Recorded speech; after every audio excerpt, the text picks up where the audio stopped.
Yo, coming straight from the shot. It's your man, Professor J. Pillar Bay.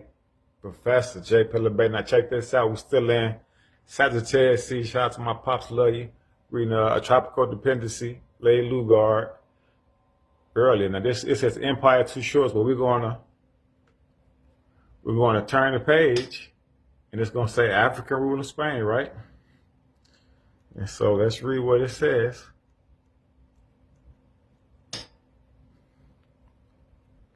So chapter 5, African rule in Spain.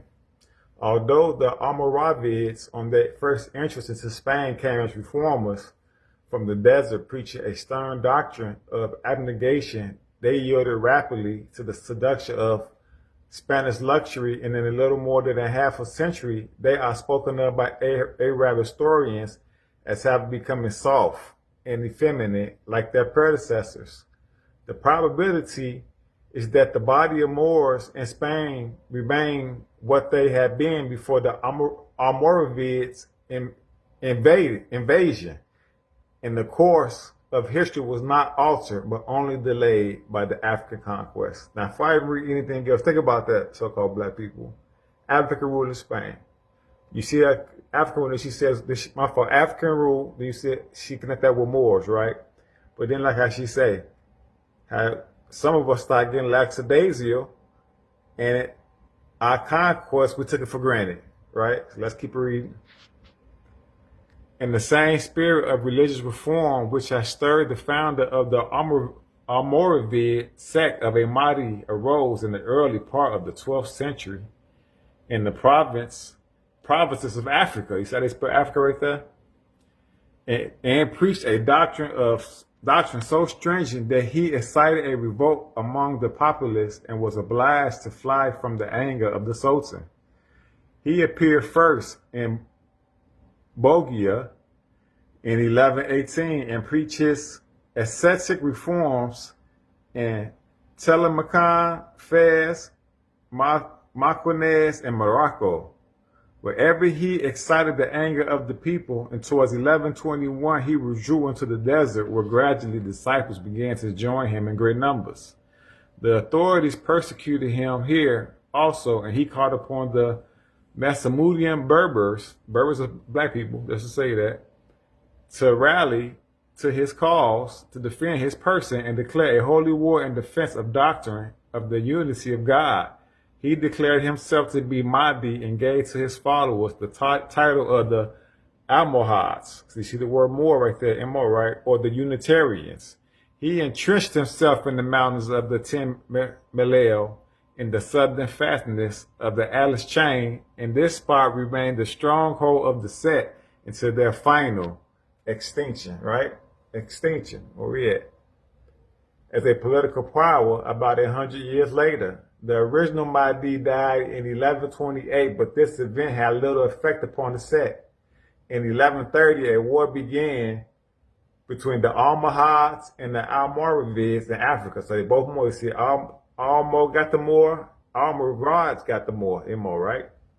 In Africa, which ended in 1147 by the capture of Morocco and the execution of the reigning Almoravide sovereign. So that's fighting each other. These so-called black people, they so-called black people, right?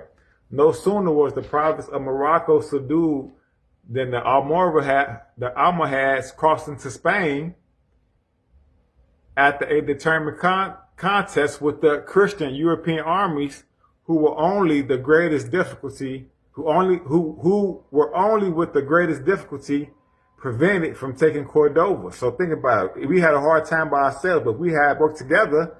Would it have been hard? If they had united instead of fighting each other, would they have had a hard time with the Christian European armies? Right? Muslim in Spain swore fealty in 1150 to the Almohades. Thus, for a second time, a purely African dynasty reigned upon the most civilized throne in Spain. Let's say that again.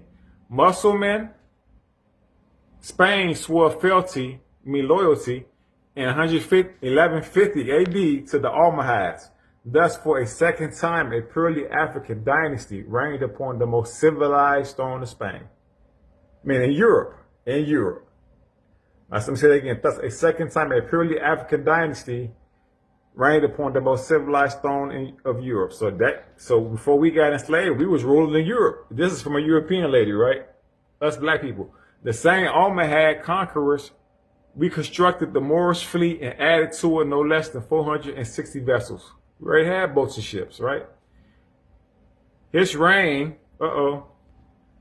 his reign, which lasted until 1163, was a period of constant war, during which he was compelled for all his strength against the Christians, the Europeans.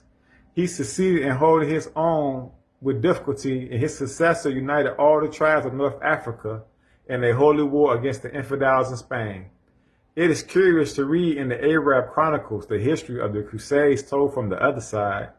It will be remembered that the famous Saladin took Jerusalem in 1187, and in 1189 this Caliph of Eastern Arab appealed to the reigning Almohad Caliph of the West, Al-Mashur, to assist his maritime forces. Maritime when you got boats, right? And sieges of the Acre, Tahrir, and Tripoli, and according to one historian, 180 ships sent by the African Sultan prevented the Europeans, the Christian Europeans, from landing in Syria. So you already had ships, right? You said you got so many ships, you sending ship. What does it say?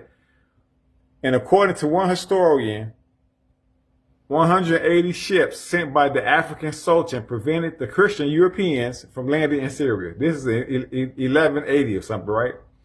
Under the great Almohad sovereigns, the glory of the Arabs in Spain was well maintained. Now, hold on, think about that. Arabs in Spain, but then what's the title called? African rule in Spain, right? So let's go back down. Monuments of their civil activity remain in the castle of Gibraltar, which they built in 1160, and in the Great Mosque, of Seville. Monuments of their civil activity remain in the castle of Gibraltar, which they built in 1160, and in the Great Mosque of Seville, which began in 1183. The Giraldo or Tower of Seville, not alas now perhaps to be spoken of as existent, built an observatory under the superintendence of the mathematician Gerber in 1196. The Almoravides had fixed their Spanish court at Seville. The Almohades imported to their African court in Morocco workmen from all parts of Spain. Ibn Said describes Morocco in the 13th century as the Baghdad of the West, and said it was never so prosperous as under the early Almohades. Both dynasties had courts, one in Africa and one in Spain. Thus, wherever the prosperity of the greatness of one part of the empire, it was shared by the other, and under the Almohades, there was a shifting towards the African center. So before you were enslaved, came to America, or whatever, colonized and or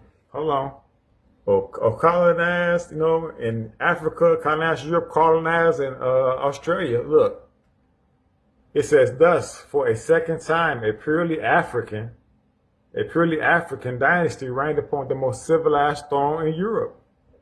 So this is for we got enslaved, we got colonized. Then they say, what, Moorish? We had a Moorish fleet of 460 ships. So just want to show you, man, get this book in your library, but it just shows you, it's something left out of school. So I wanted to share that with you. Hope you learned something. It's your main man, J. Pillar Bay, Professor J. Pillar Bay, giving all thanks, all right? Keep doing your thing. Love y'all. One.